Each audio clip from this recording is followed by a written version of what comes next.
这个画家的画解开了我心中许许多多的谜题，就是究竟是观察还是所谓的被公式12, 11, 10,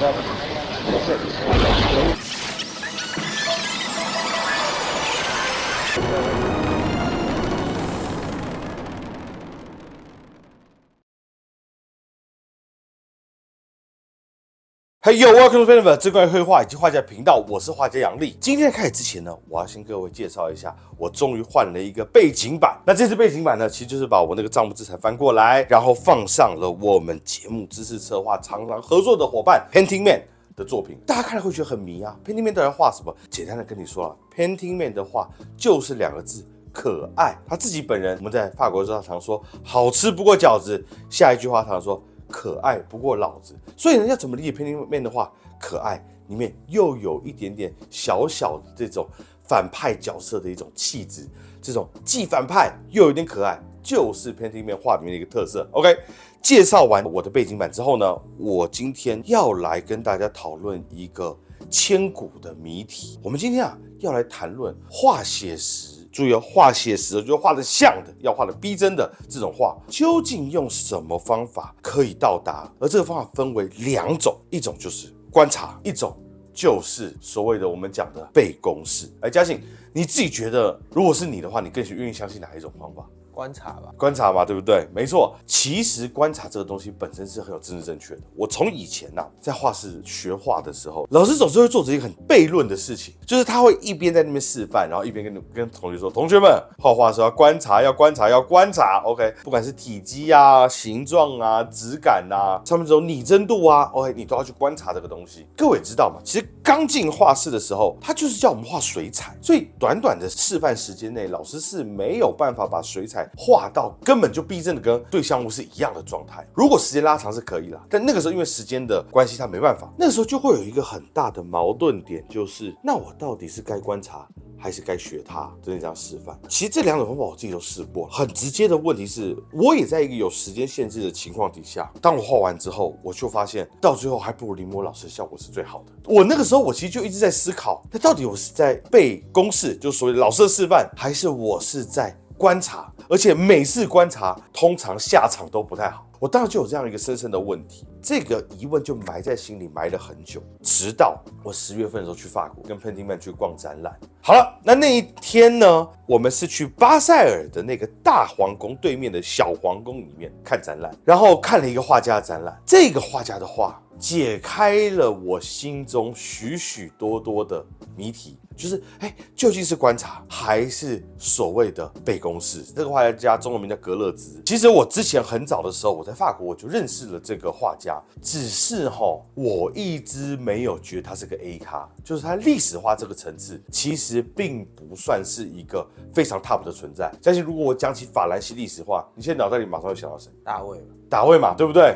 画那个拿破仑加冕，还有谁？如果再举第2名的话，安格尔吗？安格尔，对，那包括还有浪漫派那几个德拉科罗瓦那些嘛。所以这个画家当时以我对于绘画等级制的这种思考，我就一直没有觉得他多厉害。他是出生在1752年的8月份的一个画家，等于说就是一个18世纪的画家。他贯彻他这一生画了很多那种童男童女，而且是有些尺度的。希勒一样，希勒这个年纪可能还比他大一点就是我觉得罪恶度排行的话，他可能更加的极端一点。OK， 他是这样的画家。这个格勒兹的名字我一直记不起来，然后 Painting Man 就跟我说，你就记得那个他是个萝莉控画家就行了。所以之后我就称他为萝莉控画家了。这个人他其实在生前的时候，一直想要跻身于历史画家的伟大行列之中，可是当时他并没有办法很成功的挤到这一块。甚至他的画被人家批评为，这根本就是风俗画。那嘉信他以前他要进到历史画这个所谓可以接这个案子的这个许可的时候，他其实是有一些关于证照跟认可的。他把他的这个历史画交过去的时候，因为他拖了好几年才画出这张历史画，结果后来很多人的意思就是，好了，我们还是觉得你是可以画历史画的，但是说真的，你今天交的这张我们觉得不怎么样，但是我们认可你今天这张以前的所有一切的成就。所以他其实他这一生过得很不舒服。可以说没有获得他最想要的认可，但依然啦，他是一个罗浮宫里面比大卫安格尔再次一点的这样的一个级别的画家，也是一个非常典范性的一个人物。所以通常大家没有研究法兰西艺术史的话，是不会知道这个画家的。好，那我去了那边之后，我就在看他的画，然后我就突然发现一个很神奇的事情，就是那个画展里面哦，不只有他的油画，旁边还有他的素描。这代表什么？代表它不是一个全然的透镜仔。我们有一期不是在谈透镜嘛，就是这个大师可不可以用描的那一期嘛，对不对？那我们就讲说，其实，在欧洲的写实绘画来讲，他们能够发展到这么写实，是借助工具的帮忙，就是所谓的透镜。好，那其实透镜仔如果是纯然的透镜仔这种样式的人的话，多半这种人一生之中没有几张素描。为什么？他描的就好了。对，他就是直接把那个透镜暗箱设置好，画布在那边就直接摆好就画了嘛，对不对？因为我们上期的时候不是提到一件事情吗？素描是一个画理解的东西。OK， 一个画家拿了一个很轻便的工具，可以迅速把它理解给画下来，然后到了工作室再做。但是如果你今天直接是一个透镜仔，从0到100%都是使用透镜的话，虽然这种人其实很稀少，因为成本很高。通常是这种人的话，他是不用留有素描的。我们举个最直接的例子，卡拉瓦乔。卡拉瓦乔这一生找不到几件素描作品。前几天看的新闻啊，说什么法国找到了什么100多件啊，但最后这100多件到底长什么样子也都没有核实，也不能核实到底是不是卡拉瓦乔的。还有另外一个维梅尔，对，维梅尔的素描其实也非常少，少到跟他的作品其实不成比例。当然了，素描是一个很容易遗失易散的东西，这就是纸张。但是你如果这一生有做到一定的量，我们都还会看到蛛丝马迹。比如说文艺复兴的几位，什么米开朗基罗啊，什么达文西啊，这些人的素描我们都还是会看到的。那我看到了格勒兹他的这个素描，他是一张油画旁边就放着一张素描。而这个素描哦，他画的那个模特儿跟里面这个模特儿是同一个角度。我第一个反应是他为什么要这样做？所以我在这样的观看底下，我发现了一件事情哦，就是我怀疑这个格勒兹他的素描就是先拿来固定模特儿的造型，明暗起伏的。那当我们今天把它搬到画布上的时候，他其实在做的是一件很单纯的事情，就是帮黑白照片上色这样子的一个功夫。我这边讲的不是照染哦，我的意思不是说他先画了一个黑白的素描，又把这个素描一五一十的黑白的画在画布上，最后再用肤色照染，不是这个意思哦，而是素描跟油画就是一个黑白照片跟一个彩色版照片。OK。他同时也解释了一件事情。如果我们看到卡拉瓦乔、维梅尔的时候，你就会发现，当你全部从头到尾使用透镜的时候，它真实度是非常的高的。可是嘉欣，你记不记得，当我们在看古典绘画的时候，有些时候它这里面会有些光晕，会有些气氛，它的那个画面不锐利般的像是卡拉瓦乔那样。其实为什么会有这些光晕跟气氛的出现，很大的程度是因为他们当时这些人并没有使用透镜。那细节不足怎么样？气氛来凑。所以我从以前我在学古典画的时候，我在思考，到底格勒兹里面那个画的那种光晕是他真的观察到的，还是他的一种独特的古典公式？甚至那个肤色那些肤质哦，在看展的当下，我意识到一件事情，很有可能上面那个颜色是格勒兹背出来的一个颜色，而不是说这个人他真的在他面前从头到尾画完。这说明，其实格勒兹在画画的时候，并不是 A 完全透镜 ，B 完全写生，而是一种一步一步多次画完的这样的一种制作的过程。好，那讲到这里我觉得大家一定会问我说：“哎，杨丽，你有什么证据啊，可以来佐证我刚刚的想法？”其实很简单，来各位看一下，我们来看这张画。这张画我在展场里面是有看到的。OK， 各位看一下格勒兹在这张画里面，他的这一半边，所谓的我们对于观者而言的相对位置是左半边的这边，跟相对位置是右半边的这边，其实是不一样的两种上色方式。来，各位看一下这一边。我把这边放大，各位有发现吗？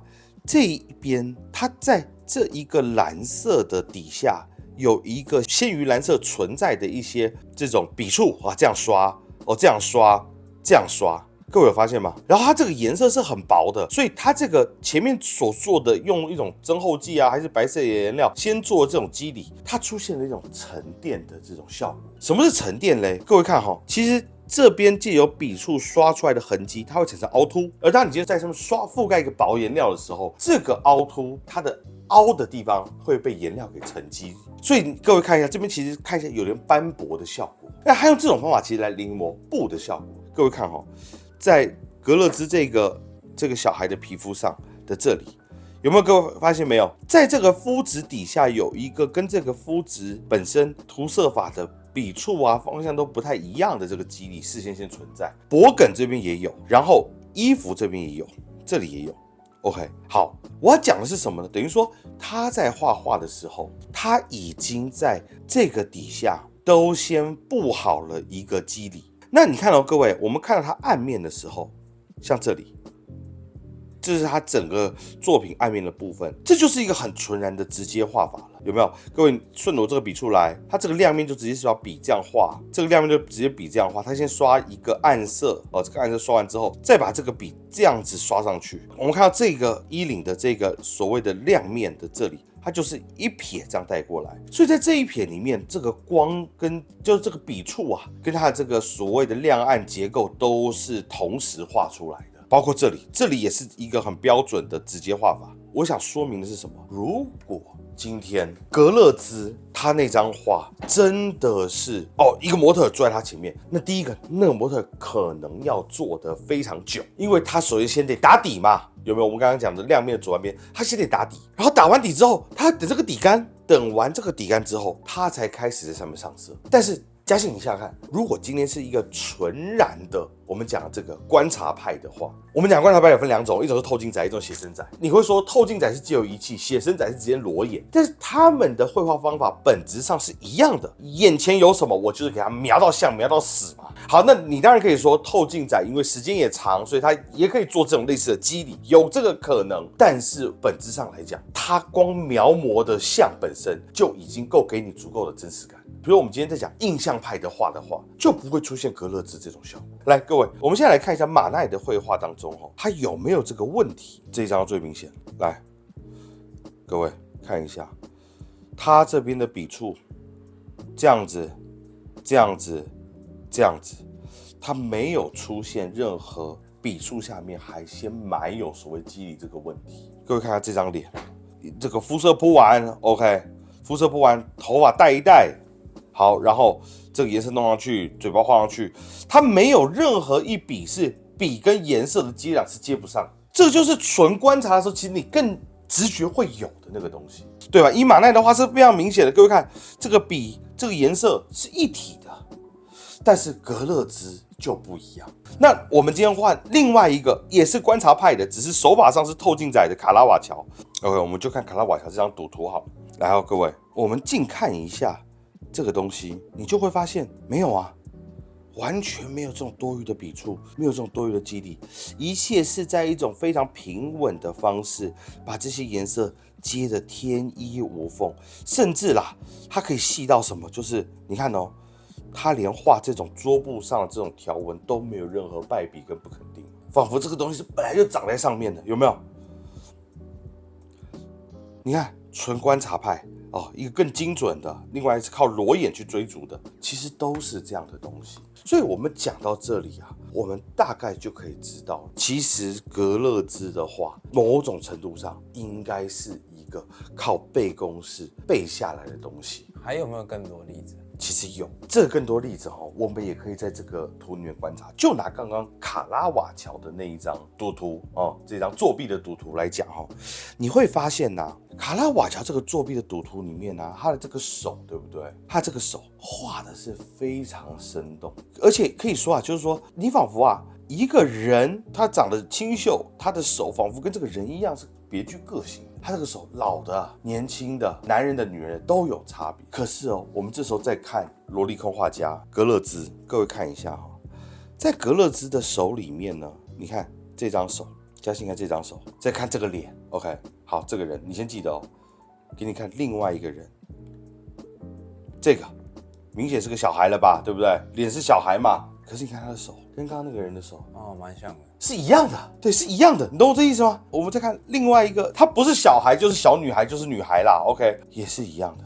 你看哦，这一个是他难得画一个带有一点岁数的女人，可她的手依然是完美的，像天鹅一般的手。我想讲的一点是什么？就是说背公式，其实对于卡拉瓦乔他在作画的时候，他真的只是在看着对象那个手，然后想哇，这个嘉欣的手青筋，哦，杨丽的手比较肥厚，哦，谁的手比较怎样，他真的给他描出来。可是对于像格勒兹这样子的人而言，他从来就在背这个女人的手怎么画，男人的手怎么画，你懂这里面很根本的差别吗？他是用背的，他脑袋也是事先有个图像，这里面跟观察不一定是这么有关系的。你说杨丽，你举的都是小孩、女人，你怎么样说这里面的手应该要不一样？但我必须说，像我们刚刚看到的后面那个案例，这个比较老一点、有岁数的这个女人，对不对？她的手也没有这些皱纹啊，也没有跟上这些岁数啊。你把它移去给另外那个小孩，你也发现不了差别。所以从这个角度上来讲，我们就知道这个手应该是我们可以称之为一种格勒兹的手，就是他背下来这个手。好，那我们再来顺便聊聊透镜的使用这件事情。为什么要聊这个东西？是因为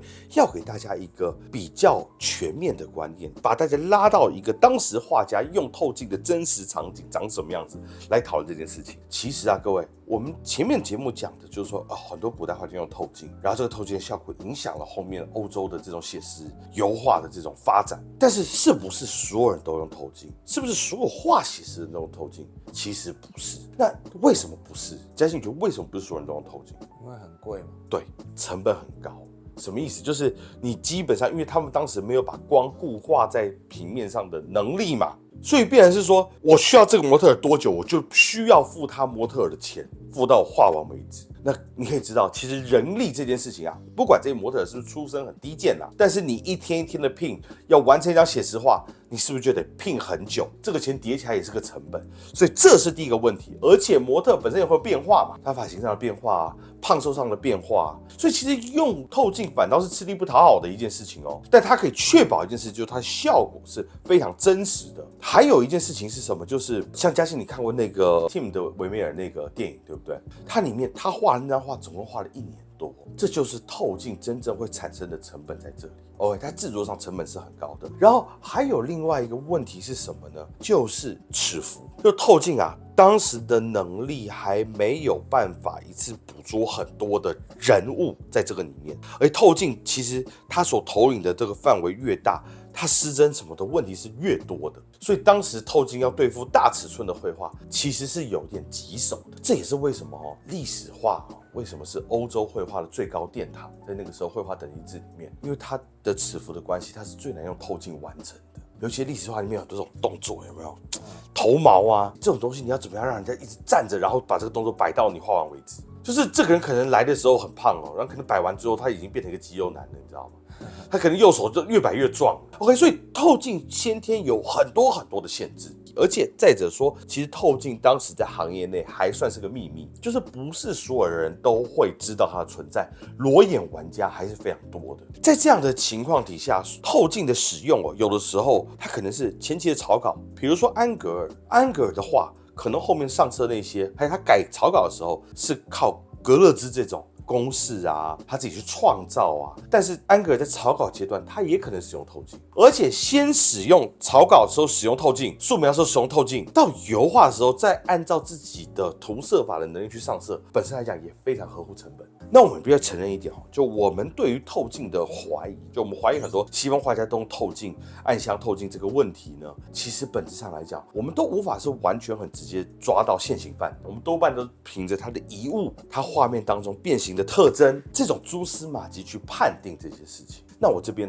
我就要讲一个比格勒兹还早100年的一个西班牙画家，我要以这个画家为例，让大家知道当时透镜在绘画界内的使用情况。这一个西班牙画家叫里维拉，被称作是一个天才画家。他大概是25、26岁的时候，基本上就可以把画得非常的写实，非常的恐怖。可是呢，这是Pentingman他逛展的时候所发现的一个事情。他逛着就发现，等一下，这个里维拉好多地方都透露着透镜仔的素质，可是有些画画面很莫名其妙的就没有透镜的感觉，甚至说是另外一个人画的，都会让你觉得不奇怪。比如说我刚刚讲的那个历史画要出现动作的时候，那这种动作它其实没有办法叫一个人一直长期摆着嘛，所以在这个情况底下，我们一看到这个画面就发现，这不像他25岁的时候那一个所谓的写实天才该有的那种素质。然后好玩的事情是，随着岁数的变大，就这位里维拉随着岁数的变大，你会发现他后面有非常多的画，以写实的角度来讲，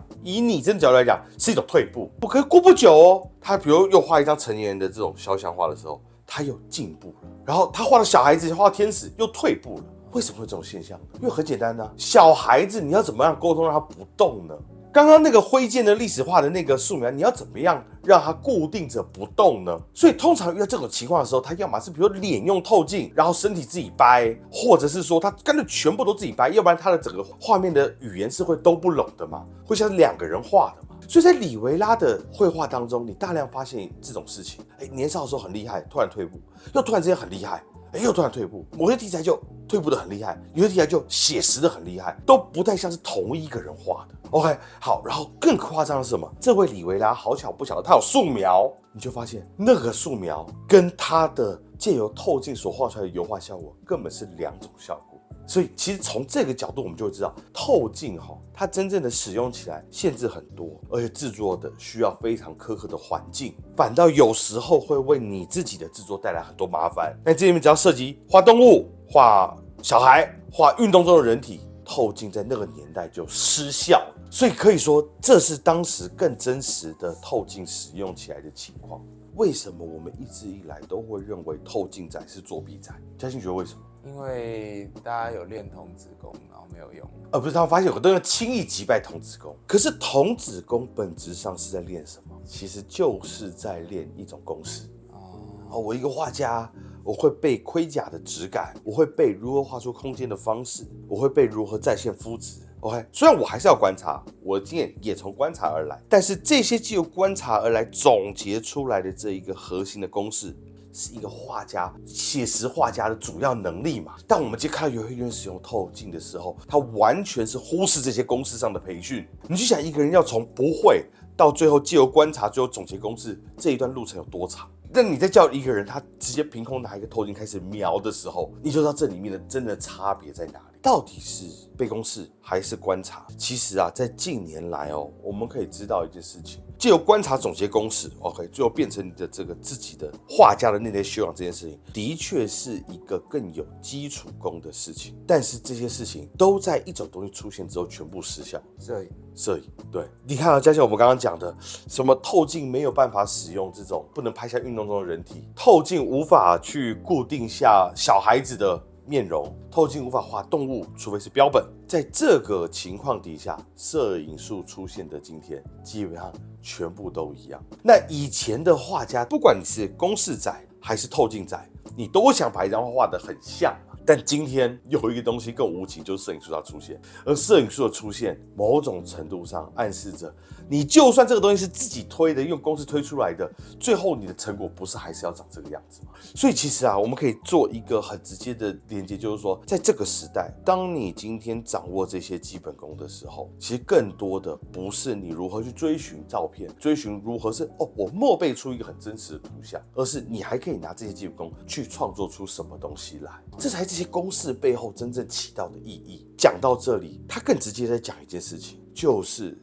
谁说写实纯靠观察？其实写实本身是可以靠公式达成的一件事情，所以不要再说背公式没有用。所以这也是为什么我常常强调，如果你要学绘画，你要学古典画，临摹其实是一个对于绘画提升很快的方式。因为你等于用很快的方式去学习之前的很多公式该怎么样去运用。那些公式现在能拿来干嘛？如果你是一个 ACG 的产业的人，比如说梦工厂的、皮克斯的这些工作人员的话，那对于你建模在覆盖 skin 的这种东西来说是非常有用的一件事情。等于说公式背得多，它可以让你在没有对照物的情况底下制造出一些真实的感受。那有时候你在这边可以玩出很多变奏的东西，这是为什么这个公式其实某种程度上是一个很有效的事情。那我们全部回过头来我们今天真的要讲的是什么东西？就是虽然看起来都是古典画，但是这种写实跟这种写实，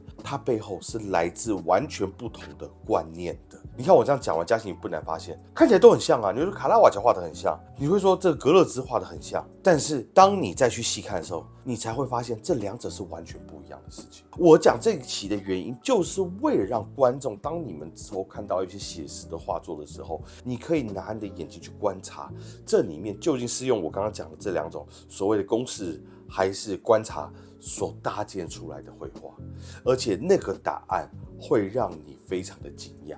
你会发现，原来比如说鲁本斯公式背的挺多的，你会发现普桑他公式背的挺多的。然后你可能会发现范台拉图尔，你会发现卡拉瓦乔他们是偷进仔。上期的时候讲中信奖到底公不公平这件事情，嘉欣记得吗？那下面不是就有留言说只会画极简抽象，你怎么可以说他不会画画或不会看画？那嘉欣你看你今天看到了，其实就像是一个写实的古典绘画而言，这里面它的差别会差得非常多。绘画这件事情掰开揉碎了看，从细节看，从宏观看，它会有非常多不同的理解。之前我们常常有论战就是说到底什么是古典画？是安格尔那种叫古典画，还是德拉克瓦那种叫古典画，还是什么叫古典画？那我要想的是，我们今天讨论就是印象派以前的这种绘画叫古典画。而当我今天提出这两种之后，你就会发现，先别跟我说时代了，连这个绘画开始时候的观念都是不一样的事情。以后当你看到很写实的古典画，请你千万不要觉得都是写实的，都是一样的。如果你用心的用眼睛去看，去思考它的制作环节的话，你就会发现两者在观念上天差地别，完全不是同一件事情。OK， 这是 Piniverse 一个人绘画以及画家的频道，我是杨力，我们下期见喽，拜拜。